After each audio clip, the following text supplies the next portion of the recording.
நீங்கள் தவறவிட்ட எபிசோடுகளை இப்பொழுதே காணுங்கள் உங்கள் Tandivan.com மற்றும் Tandivan யூடியூப் சேனலில்.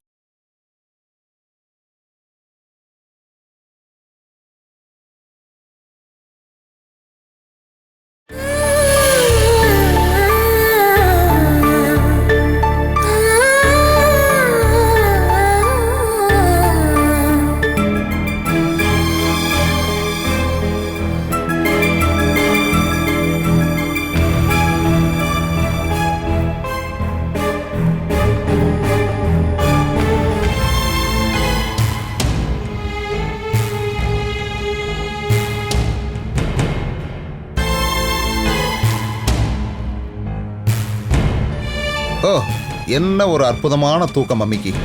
ஆனா மத்தவங்கள தான் நீ நிம்மதியா தூங்க விட மாட்ட. நீ இப்படி நிம்மதியா தூங்குறத பார்க்கும்போது எனக்கு உள்ளிருந்து வருது பாரு ஒரு கோபம். ஒரு ஷாக் தர்றேன். ஜெகதாம்பா, ஐயோ பயந்துக்காதம்மா, நான் தான். நீ எதுக்கிட்ட அடிக்கடி இந்த வீட்டுக்கு வந்துகிட்டு இருக்க? அது சரி, நான் என்ன ஆசைப்பட்டா அடிக்கடி வந்துட்டு இருக்கேன். என் அம்மா எங்க இருக்காங்களோ அதான் என்னோட வீடு. என்னோட வீட்டுக்கு நான் எப்ப வேணாலும் வரலாம் போலாம். அதுக்கு சொந்தமா உனக்கு ஒரு வீடு இருக்கணும். அதான் நீ எல்லா சொத்தையுமே அவன் பேர்ல எழுதி வச்சிட்டியா, அப்புறம் எப்படி வீடு கட்ட முடியும்? நீ புத்திசாலியா இருந்திருந்தா அப்படி நடந்திருக்க வாய்ப்பே இருந்திருக்காது. நான் புத்திசாலி இல்லைங்கிற மாதிரி எல்லாருக்கும் தோணும், ஆனா உண்மை அது இல்ல மம்மி. நான் என்னோட அம்மாவையும் என்னோட 2 தம்பிங்களையும் ரொம்ப ரொம்ப நம்பிட்டேன். நான் உங்க மேல பாசம் வச்சிருக்கிற மாதிரி நீங்க எல்லாரும் என் மேல பாசம் வச்சிருப்பீங்கன்னு நான் நம்பினேன். ஆனா உங்களோட பாசத்தை நீங்க ஒரு சின்ன கடுகளவு கூட என் மேல காட்டல. அது எல்லாமே நீ பண்ண வேலையால தான்டா. பல பேருக்கு வீடு கட்டி கொடுக்கற கான்ட்ராக்டரா தானே நீ இருந்த. இத்தனை வருஷமாச்சு, உன்னால ஒரு வீடு கட்ட முடிஞ்சுதா? சரி, அதை விடு. ஒரு அஸ்திவாரமாவது போட்டியா? அதெல்லாம் இதுக்கு அப்புறமா கட்டலாம் இல்லையா? ஓ, நீ கட்டி கிழிச்ச. இத பாருமா, பெரிய பெரிய ஆளுங்கள்லாம் 50 வயசுக்கு அப்புறம் தான் மிகப்பெரிய பிசினஸ் எல்லாம் பண்ண ஆரம்பிச்சாங்க. ஆமா ஆமா, 50 வயசுக்கு அப்புறம் ஒன்னால மத்தவங்களுக்கு உதவி கிடைக்கும். என்னாலயா? என்னால என்ன உதவி? உன்னோட மரணம் தான். அம்மா, இதுக்கப்புறமாவது வாழ கத்துக்கடா. அதுக்கான ஒரு வழி என்ன நோக்கி வந்துகிட்டு இருக்கு. நான் பிரார்த்தனை பண்ணினதுனாலயோ இல்ல நீ பிரார்த்தனை பண்ணினதுனாலயோன்னு தெரியல, நல்லது நடந்திருக்கு. சுமேஷுக்கு எதிரா கோர்ட்டு தானாவே அந்த கேஸை எடுத்திருக்கு. எதுக்கு? அதாவது ஸ்டே ஆர்டர். இதுக்கப்புறம் கோர்ட்டோட தீர்ப்பு வர்ற வரைக்கும் அந்த இடத்தை விற்க கூடாதுன்னு சொல்லிட்டாங்க. ஒருவேளை அவன் அதை விற்கலான்னு நினைச்சானா உங்க கூட காம்ப்ரமைஸ் ஆனாதான் அது நடக்கும். வந்து இப்போ உன் கோர்ட்ல இருக்குமா? இனி நீ என்ன முடிவெடுக்கிறியோ அதுதான் இனிமே நடக்க போகுது. நம்ம வீட்டோட நிரந்தர ராணி ஜெகதாம்பா இதுக்கப்புறம் அவங்க சொந்த நாட்டுக்கு திரும்ப போறாங்க. அம்மானா நீதாம்மா அம்மா. இதுக்கப்புறம் சுமேஷ் என்ன பண்றதா இருந்தாலும் அவன் உன் காலை பிடிச்சுதான் ஆகணும். இது உண்மையாடா? ஏமா, கோர்ட்டோட உத்தரவை நான் பார்த்துட்டு தானே இங்க வர்றேன். இதுக்கப்புறம் நீதாமா அந்த வீட்டோட ராணி. என்னால அதுக்கு அது வந்து கோர்ட் மூலம் வர வேண்டிய வேலையெல்லாம் இது வரைக்கும் வந்து சேர்ந்துருச்சு. இனி எல்லாம் உன் கையில தான் இருக்கு.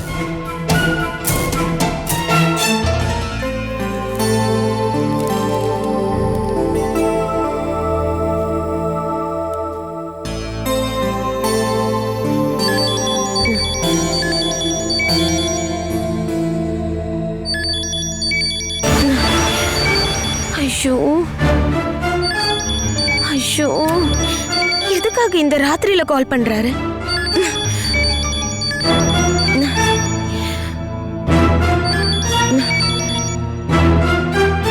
ஹலோ, நான் தாங்க சுரேஷ் பேசுறேன், கல்யாணியோட. தெரியும் சார். சாரி, ராத்திரி ஃபோன் பண்ணி உங்களுக்கு தொல்லை பண்ணதுக்கு என்ன தப்பா நினைக்காதீங்க. மீட்டிங் முடிஞ்சு இப்பதான் நான் ஃப்ரீயானேன். கல்யாணி கிட்ட ஒரு வார்த்தை பேசிட்டு தூங்கலாம்னு நினைச்சேன்.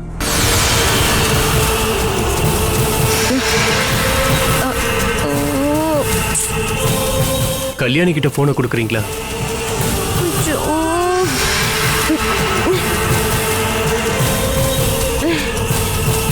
ஹலோ ஹலோ, போனை கொஞ்சம் கல்யாணி கிட்ட கொடுக்குறீங்களா? சார், ஒரு நிமிஷம், இப்ப கொடுக்குறேன். ஐயோ,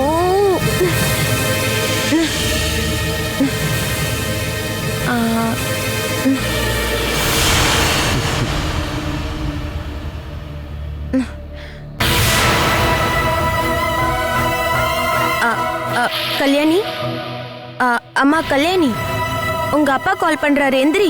ஐயோ கல்யாணி எந்திரி. இங்க பாரு கல்யாணி எந்திரி. சாரி சார், குழந்தை நல்லா தூங்குறா, எந்திரிக்க மாட்டேங்கிறா. இவ்வளவு சீக்கிரமா தூங்கிட்டாளா? சரி, ஓகே ஓகே, இருக்கட்டும், பரவாயில்ல. நான் காலையில கால் பண்றேன். Good night sir. Good night.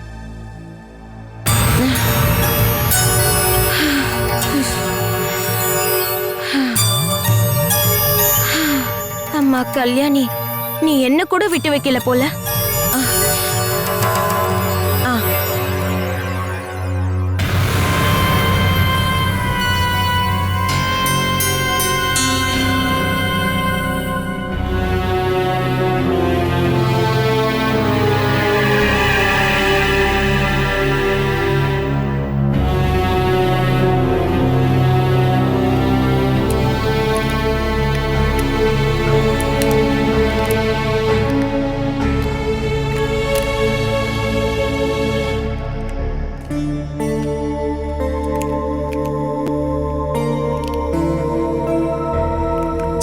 Set பண்ணவே முடியலையே.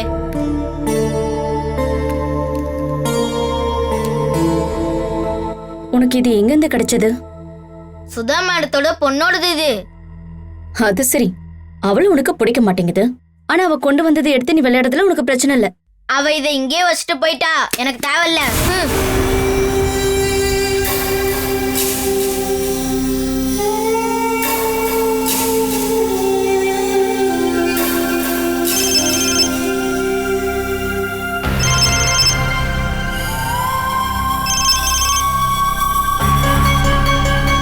சொல்லு சித்தாரா. நான் கொஞ்ச நேரத்துக்கு முன்னாடி கால் பண்ண, நீங்க எடுக்கல. நான் கிச்சன்ல இருந்தமா, அதனால சவுண்ட் கேட்கல. ஐயோ அக்கா, கொஞ்ச நேரத்துக்கு முன்னாடி சூரஜ் சார் கால் பண்ணியிருந்தாரு. கல்யாணி கிட்ட பேசணும்னு சொன்னாரு. அதுக்கு நீ என்ன சொன்ன சித்தாரா? கல்யாணி இன்னைக்கு அங்கதான் இருப்பான்னு நீங்க சொன்னதுனால நான் ஏதோ ஒரு பொய் சொல்லி சமாளிச்சுட்டேன். அவ தூங்குறான்னு சொல்லிட்டேன். அதனாலதான் போச்சு. மறுபடியும் கால் பண்ணாருன்னா ஏதாவது போய் சொல்லி சமாளிச்சிரு. அது தவிர வேற என்ன பண்ண முடியும்? உண்மையை சொல்ல முடியாதுல்ல. காலையில கால் பண்றேன்னு சொல்லி காலை கட் பண்ணிட்டாரு. காலையில கால் பண்ண வரா? நான் மொபைலை ஸ்விட்ச் ஆஃப் பண்ணிடுவேன். இல்ல நான் ஒண்ணு பண்றேன். நான் காலையில அங்க வரேன். சூரஜ் சார் எனக்கு கால் பண்றதுக்குள்ள கல்யாணி வச்சு நாம கால் பண்ணிடலாம். அது உனக்கு தாமா சிரமமா இருக்கும். இப்ப என்ன பண்றது? நான் மாட்டிக்கிட்டேன். என்ன நடந்தாலும் அதை ஃபேஸ் பண்ணி தான் ஆகணும். ஓகேக்கா, காலையில பார்க்கலாம். Good night. Good night.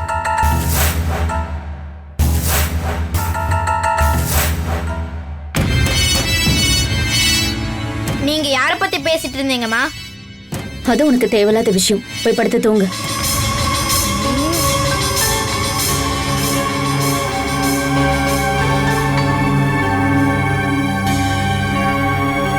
நீ சொல்லு. பிங்க். PINK. 1 ONE. 8 O. டாங்கி. ஐயோ ஐயா, பரவாயில்ல, அதை விட்டு தள்ளு. இன்னொரு முறை. ஓகே. ரெட். RED.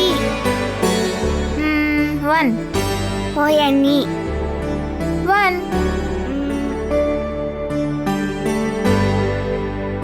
டோரா. இதுக்கப்புறம் நான் ஓகே. 7 மங்கி. ஐயா. ஆஹா, என்ன ரெண்டு பேரும் சிரிச்சு விளையாடிக்கிட்டு இருக்கீங்க? தூங்க வேண்டாமா? டீச்சர் அம்மா, நீங்க வந்ததுக்கு அப்புறம் தூங்கலாம்னு இருந்தோம். நீ அந்த பக்கம் தள்ளி உட்காரு. கல்யாணி, நீ வீட்ல எத்தனை மணிக்கு தூங்குவ? அப்படி சரியான டைமுக்குலாம் நான் தூங்க மாட்டேன். சில டைம் நான் ராத்திரி 1 மணி கூட தூங்குவேன். கேம் விளையாடிட்டு இருப்பேன். அப்பா வந்து திட்டினக்கு அப்புறமா தான் தூங்குவேன். நீ தூங்காம விளையாடிக்கிட்டு இருந்தன்னா கண்ணுக்கு தான் பிரச்சனை வரும். சின்ன வயசுலயே சோடா புட்டி கண்ணாடி போட வேண்டியதா வரும். இவ இங்கதான் தூங்க போறலா? அதுக்காக தானே கல்யாணி வந்திருக்கா. இந்த கட்டெல்லாம் அவ தூங்க கூடாது. கூட்டிட்டு போயிடுங்க. டேய் வினுக்குட்டா, மரியாதையா பேச கத்துக்கோ. இவ யாரு கேட்டு என் கட்டில உட்கார்ந்துட்டு இருக்கா? வா கல்யாணி, நம்ம பக்கத்து ரூம்ல போய் படுக்கலாம். நான் டீச்சர் அம்மா ரூம்ல தான் தூங்குவேன். இது என்னோட அம்மா. நீ பக்கத்து ரூமுக்கு போயிடு. நீ வேணா அங்க போய் தூங்கு. நான் டீச்சர் அம்மா கூட தான் தூங்குவேன். நீ எந்திரிச்சு போறியா இல்லையா? டேய் வினுக்குட்டா, தேவையில்லாம மடம் பிடிக்காத. கல்யாணி இங்க படுத்து தூங்கட்டும்டா. நாம 4 பேரும் ஒன்னா சேர்ந்து இந்த ரூம்ல படுத்து தூங்கலாம். வேண்டாம், இவ நம்ம கூட படுத்து தூங்க வேண்டாம். அது எதுக்குடா நீ சொல்ற? டீச்சர் அம்மா, நம்ம கண்டிப்பா ஒன்னாதான் படுக்கணும். அம்மா, இவள வீட்டை விட்டு அனுப்புறீங்களா இல்லையா? டேய் வினு, அம்மா சொன்னது கேக்கலையா? எங்க கூடயே வந்து படுத்துக்கோடா. நான் இங்க படுக்க மாட்டேன்டி.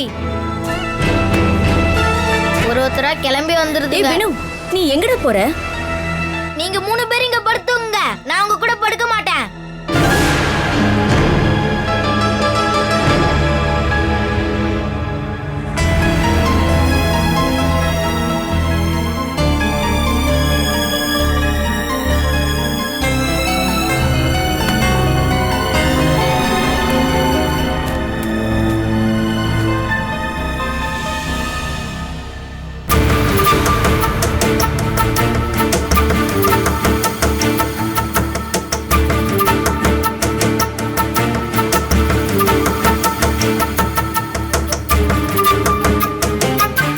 அவகிட்ட எதையாவது சொல்லி நம்ம பயமுறுத்தணும். அதுக்கப்புறமா இந்த பக்கமே வரமாட்டா.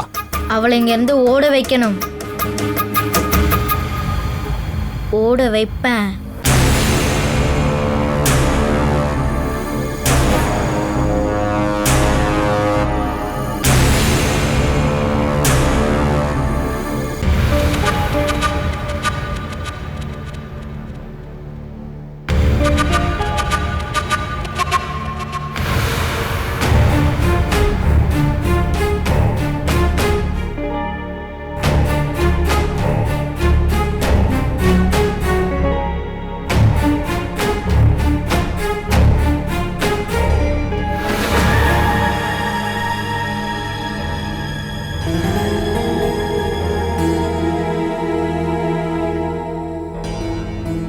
என்னங்க தட்டி?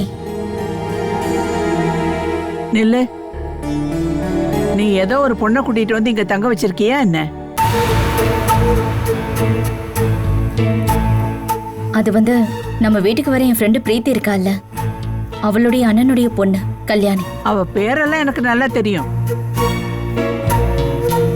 இங்க பல வீட்ல இருந்து படிக்கிறதுக்கு பசங்க வராங்க. அவங்க யார் மேலேயும் காட்டாத அன்ப நீ எதுக்கா அந்த குழந்தை மேல காட்டுறேன்னு எனக்கு புரியவே மாட்டேங்குது. அவ அம்மா இல்லாத பொண்ணு அத்தை. அதை மாத்துறதுக்கு ஒன்னால முடியுமா என்ன? அவ யாரோ அனாதை பொண்ணா இருந்தா நீ காட்டுற பாசம் அவளுக்கு புரியும். ஆனா இவ பெரிய பணக்கார வீட்டு பொண்ணாச்சே. அவ அம்மா தானே செத்து போயிட்டாங்க, மத்தவங்க எல்லாரும் இருக்காங்கல்ல. எனக்கு ஒரு நாள் என் கூட இருக்கணும்னு அவ ஆசைப்பட்ட அத்தை. அதனாலதான் அத்தை. பாலா, நீ பண்ணது தப்புன்னு நான் சொல்ல வரலம்மா. அந்த பொண்ணு நமக்கு எந்த சம்மந்தமும் இல்லாத வீட்ல இருந்து வந்திருக்கா. அந்த பொண்ணு இங்க இருக்கும்போது தெரியாதனமா ஏதாவது ஆபத்து நடந்துருச்சு அப்படின்னா யாருமா பதில் சொல்றது? பெரிய வீட்டு பணக்கார பொண்ணு டியூஷன் படிக்க வந்திருக்கும் போது அவளை நீ வசியம் பண்ணி வீட்டுக்குள்ள கொண்டு வந்து ஆபத்துல சிக்க வச்சுட்டதா சொல்லுவாங்க இல்லையா? அப்படி மட்டும் ஏதாவது நடந்துச்சுன்னா அவளோட ஃபேமிலி உனக்கு எதிராக திரும்பிடுவாங்க. அதுக்கப்புறம் உன் மேல வச்சிருந்த அன்பு பாசமும் கண்டிப்பா இருக்காது. கல்யாணி இன்னைக்கு திரும்ப போயிடுவா அத்தை. அவ போறது வர்றதெல்லாம் பிரச்சனை இல்ல, அவ இங்க தங்கறதான் பிரச்சனையே. நமக்கு தெரியாதவங்க வீட்ல இருந்து யாருமே இந்த வீட்ல வந்து தங்கவே கூடாது. குறிப்பா சொல்லணும்னா பெண் குழந்தைங்க. ஏன்னா இன்னைக்கு காலம் அப்படி இருக்கு. ஏதாவது ஆச்சுன்னா வாழ்நாள் முழுக்க அந்த பழி போகவே போகாது. இனிமே இந்த மாதிரி விஷயங்களை பண்ண நினைக்கும் போது ஒரு தடவைக்கு 2 தடவை யோசி. உன் மேல நீயே மண்ணவாரி போட்டுக்காத.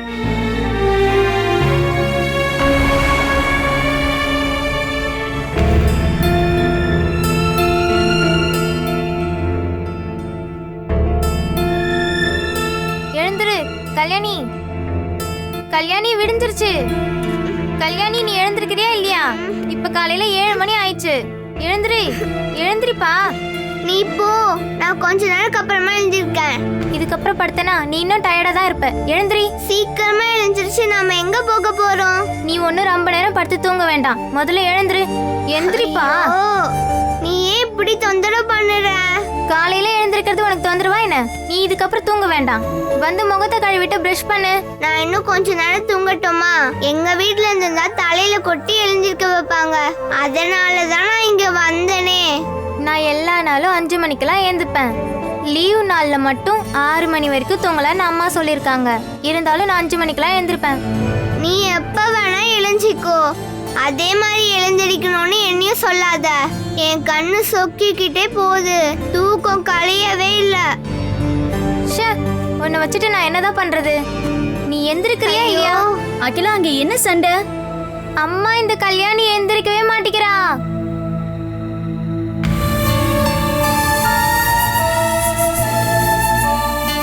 நீ எதுக்காக அவளை எழுப்பிக்கிட்டு இருக்க? அவ எழுந்திருச்சு உட்காந்துட்டு தான் இருந்தா, திரும்பவும் படுத்துக்கிட்டா.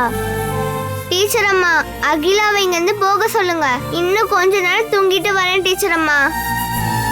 கல்யாணி எந்திரிக்கிற நேரம் இன்னும் வரவே இல்லம்மா. நீ அவளுடைய தூக்கத்தை டிஸ்டர்ப் பண்ணாத. இவ நம்ம வீட்டுக்கு வந்து திரும்ப போகும்போது இவளோட ஒரு பழக்கத்தையாச்சும் நம்ம மாத்தணும் இல்லம்மா? தூக்கம், சாப்பாடு, பழக்க வழக்கத்தை எல்லாம் ஒரே நாள்ல நம்மளால கண்டிப்பா மாத்த முடியாதுமா. கொஞ்சம் கொஞ்சமா தான் நம்மளால மாத்த முடியும். அதுக்காக இவ முயற்சி பண்ணணுமா இல்லையா? நீ தேவையில்லாம எழுப்ப முயற்சி பண்ண வேண்டாம். பாக்குறமா. கல்யாணி, எழுந்திரி எழுந்திரி எந்திரி. என்ன நீ?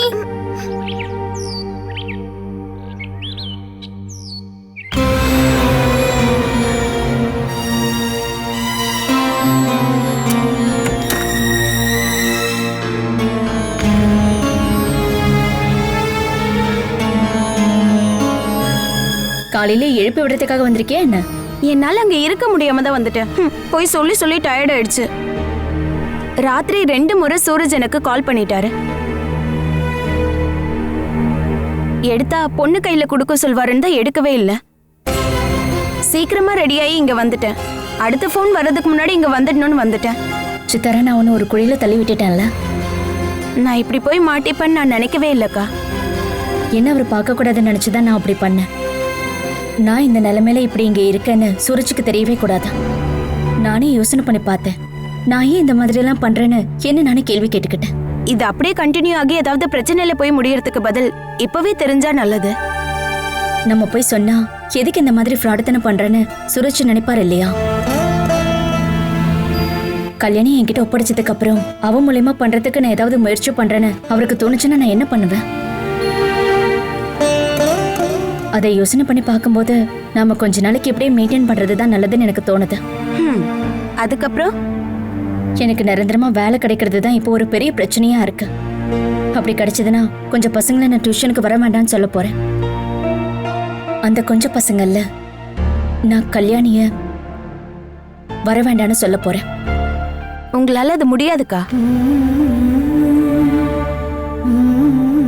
என்னோட பார்வையில அம்மா மக மாதிரி இருக்கீங்க. அப்படின்னா உங்களுக்குள்ள கண்டிப்பா ஏதோ ஒரு பந்தம் இருக்குக்கா. உங்க சொந்தத்தை டக்குன்னு உடைச்சு போட்டுட்டு உங்க 2 பேரால தனியா போக முடியும்னு எனக்கு தோணல. அம்மா, கல்யாணி எழுந்திருச்சுட்டா. எழுந்துட்டாளா? அப்படின்னா சூரஜ் சார் எனக்கு கால் பண்றதுக்கு முன்னாடி நாம பண்ணிடலாம். அப்பதான் எனக்கு நிம்மதியா இருக்கும். சரி, நீ உள்ள வா.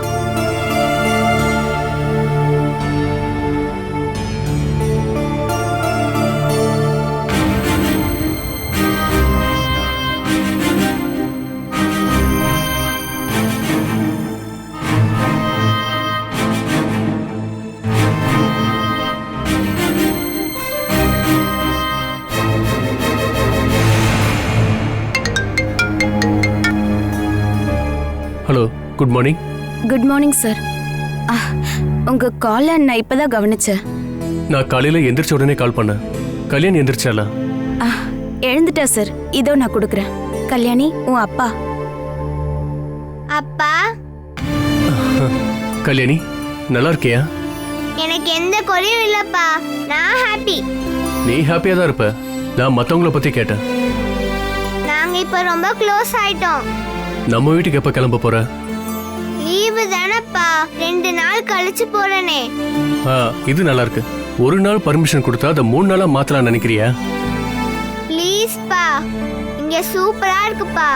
நம்ம வீட்டுல கம்பெனிக்கு யாருமே இல்ல. வேண்டாம் வேண்டாம். இனி இந்த வீட்டுக்கு வரணும்னா பிரீத்தி ஆண்டி வந்த உடனே அவங்க கூட போயிடணும்.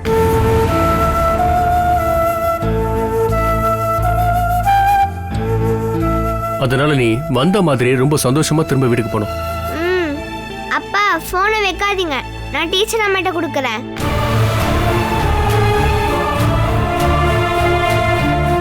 டீச்சர் அம்மா, அப்பாட்ட பேசுங்க. நான் இங்க எப்படி அமைதியா இருக்கேன்னா அப்பா கிட்ட என்ன பத்தி சொல்லுங்க.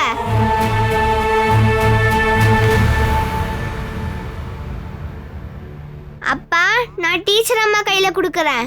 இந்தாங்க டீச்சர் அம்மா.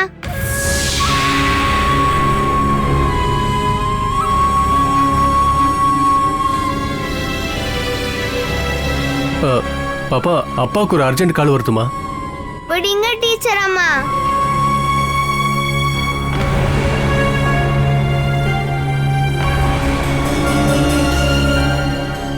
ஹலோ கல்யாணி.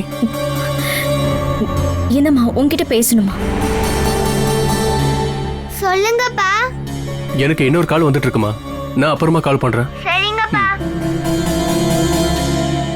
அப்பாக்கு இன்னொரு கால் வந்துடுச்சு. பரவாயில்லம்மா, அப்பா பிஸியா இருக்காரு இல்ல? கல்யாணி வா வா.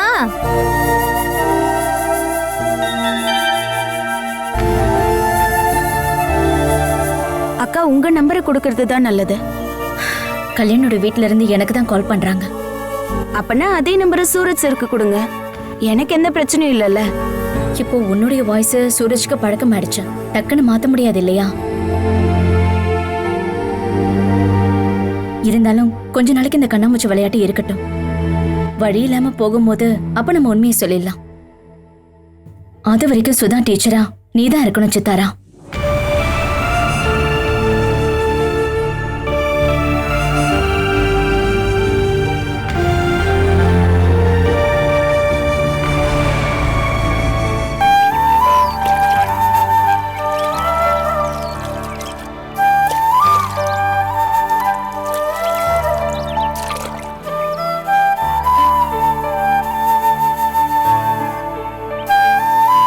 நாங்க எல்லாரும் காலையில எழுந்திருச்ச உடனே டீ தான் குடிப்போம். அதனால உனக்கும் நான் டீ போட்டு கொண்டு வந்திருக்கேன். அகிலா நீ குடிக்கலையா? நான் சீக்கிரமா குடிச்சிட்டேன். இப்ப மணி என்ன ஆகுதுன்னு நினைக்கிற? நான் காலையில 5 மணிக்கெல்லாம் எழுந்திருப்பேன். 5 மணிக்கா? நான் காலைல ஸ்கூலுக்கு எழுந்திருக்கவே 7:30 ஆயிடும். சாட்டர்டே சண்டே நான் 9 மணிக்கு தான் எழுந்திருப்பேன். விடிய காலையில எழுந்திருச்சு படிச்சா அதெல்லாம் ஞாபகத்துல இருக்கும்னு சொல்லுவாங்க. இதுக்கப்புறம் நீ 5 மணிக்கு எழுந்திருச்சு படிச்சு பாரு. முயற்சி பண்றேன். அந்த பிரஷ் என்கிட்ட கொடு, நான் கொண்டு போய் வைக்கிறேன். இந்த டீயை குடி. டவலை வச்சுக்கோ. இது நீங்க யூஸ் பண்றதாச்சே. அம்மா இது உனக்காக மட்டும்தான் புதுசா வாங்கிட்டு வந்து வச்சிருக்காங்க. இந்தா.